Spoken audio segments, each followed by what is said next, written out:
Yo, what is up guys? It's Pedro here, and in today's video I will briefly talk about the release of Alex Smith, how much it saves in cap space for the Washington football team, and what it means for us. And then also, we're going to be doing a quick salary cap breakdown for the Washington football team, how much the Washington football team has, and how much more cap space they could get. So if you guys are new, make sure to subscribe for Washington and NFL content. Also, make sure to hit that like button, and let's get right into the video. So let's start off with the Alex Smith news. As most of you guys know, we actually have known this for a while now, but it became official today. The Washington football team has released Alex Smith, and let me read right here the statement from Ron Rivera so you guys can see it right here. I had a chance to meet with Alex Smith this week, and we've had a very honest and real discussion. We've had the chance to reflect on the 2020 season and talk about moving forward in the next year. After the conclusion of that meeting, we decided that it would be best for both parties to move on, and we will be granting Alex his request to be released. So Alex Smith apparently, according to Ron Rivera, requested to be released at some point during this offseason. I want to thank Alex for his contributions this past year. He made such an impact to our young roster, and his leadership was one of the key factors. So you guys can read the rest right there while I'm talking, but this move, I think it benefits both parties. Alex Smith gets, over a 1 week head start, more than 1 week head start on free agency. He's going to be able to sign with a team if he wants to before free agency.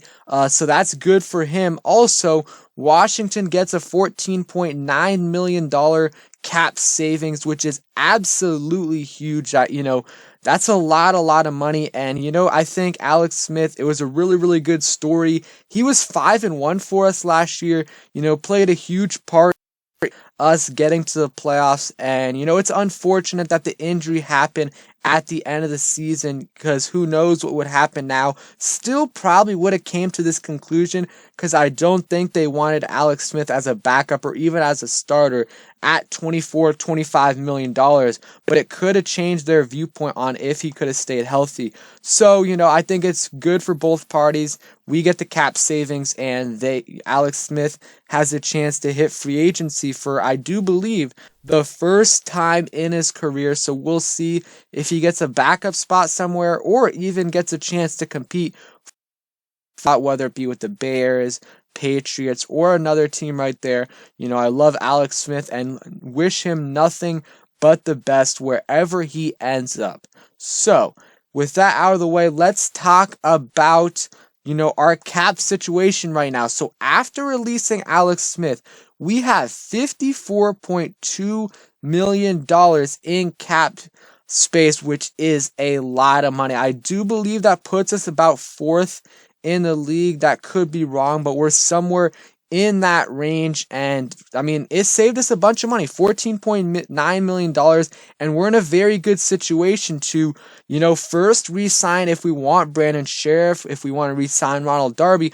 Also, something to keep in mind, before this, let's say 2 weeks ago, the market for guards was not very good. It was really just Joe Thuney and Brandon Sheriff. But in the last few days, there have been a lot of guards that have hit the market.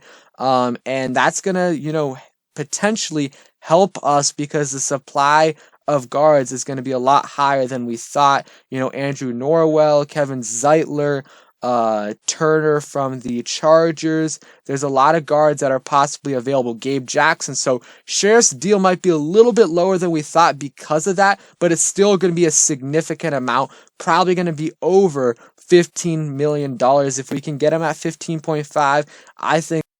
So you get that contract, you got Darby if you want to bring him back, and a few other of the free agents, and you're still going to have enough cap space where you can get, one mid-tier to, high-tier free agent, someone like Curtis Samuel, in that range, and then obviously a couple more, low-risk guys like we got last year. Most of our signings last year, besides Kendall Fuller, were low-risk signings that ended up helping us out a lot. So we're at $54.2 million, a little bit over that right now. And let's go over some ways that we could, gain some cap space. First, let's go over the easy, nothing complicated about it. We could cut John Bostic, which would save us some money, would save us a lot of money. We would, not a lot, but for someone like him, where you easily replaceable, $56 million in cap space, $56.3 million in cap space. I think so that would be something to keep in mind.